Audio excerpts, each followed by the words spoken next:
आज हम बात करेंगे उस आस्था की, उस भरोसे की, जहां भक्त अपनी हर परेशानी लेकर पहुंचते हैं और बस एक ही प्रार्थना करते हैं, हे मेरे श्याम बाबा, मेरी जिंदगी भी संवार दो, मुझको भी तो लिफ्ट करा दो।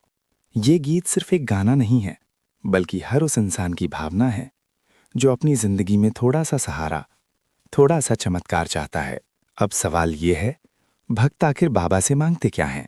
जब भक्त श्याम बाबा के दरबार में पहुंचते हैं तो उनके हाथों में सिर्फ फूल और निशान ही नहीं होते, बल्कि उनके साथ होती हैं उनकी दुआएं, परेशानियां और उम्मीदें। कोई कहता है, बाबा घर बनवा दो। कोई कहता है, बाबा बच्चे का अच्छा रिश्ता करा दो।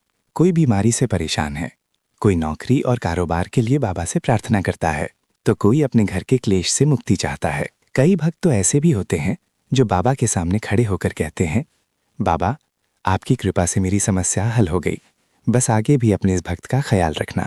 और जब कोई मनोकामना पूरी हो जाती है तो वही भक्त फिर से बाबा के दरबार में आकर कहता है, बाबा आपकी कृपा से मेरी समस्या हल हो गई, बस आगे भी अपने इस भक्त का ख्याल रखना। यानी अगर एक लाइन में कहा जाए तो हर भक्त की प्रार्थना लगभग एक जैसी होती है, हे बाबा मेरी जिंदगी में भी थोड़ी सी लिफ्ट करा दो। आज देश में खाटू श्याम बाबा की भक्ति तेजी से बढ़ रही है। राजस्थान के सीकर जिले में स्थित खाटू धाम में देश दुनिया से लाखों श्रद्धालु बाबा के दर्शन के लिए पहुंचते हैं।